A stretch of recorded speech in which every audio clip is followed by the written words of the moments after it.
Oh, yeah. Oh, wow. All right. Once we're in this position, right, if Theron realizes he can't get out any which way, he's going to start backing up into me and bridging up on top like this. This is very common. This is where we want to catch the, actually we want to catch it with the foot closest to his body. If I catch it with this leg, I want to switch. Okay, and I'll show you why in a minute.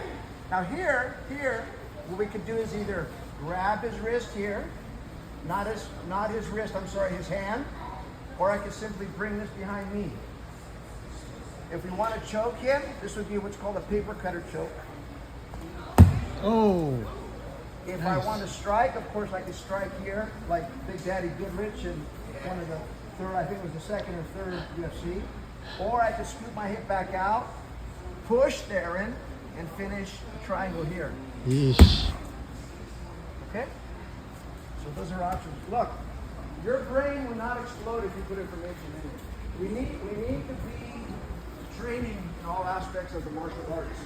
To me, I'm a martial artist first. After that comes Kajukenbo. Why? It's the longest art that I've studied, close to 50 years, 49 years, I believe. BJJ, about 30 years. Judo, 35 years. I'm a Sandan in Judo, 33. Boxing, kickboxing, I started in 88. But lately I've noticed that I'm doing less kicking. My movement is not as quick. I'm stumbling a lot at my age. And so I'm relying more on my boxing and my grappling now. And you saw, as injured as I am, I was able to do these techniques very effectively on the ground, right? So there's a whole world out there, from stick and knife. And as a Kajukenbo person, if you break down your art, you need to be able to do it all. That's what we are, including the judo. My involvement with the JU part of Kajukenbo was my disgust in watching people throw with their legs apart, right? And watching true judo people do it, and I'm thinking, something is off. What's wrong with this picture? So I started studying judo by itself. I started studying jiu-jitsu and by the way, it doesn't matter if you're studying Danzanru or Brazilian jiu-jitsu, it just so happens that that's the direction that I went based on my knowledge of the UFC and what I saw there. Okay? Stick and knife. You should be able to pick up anything off the ground. A tree branch, a kitchen knife, and use it very effectively if you're training correct. All right? And everything is muscle memory, and everything is perishable. Just because you trained it for 5 years doesn't mean you'll be able to do it in 10 years.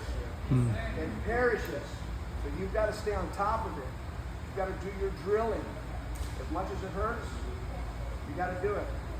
And recovery, very important. I'm very much impressed that Professor Jeff does his yoga. He does all the things that he does for recovery, and I wish I had known it 10 years ago. If I had known it 10 years ago, I wouldn't be so busted up now. So look into that now. Ice baths, saunas, stretching, yoga, good food, healthy food, right? I tell my kids all the time that when you eat, it's very easy. Try and eat more of God's food, less of man's food. Well, what does that mean?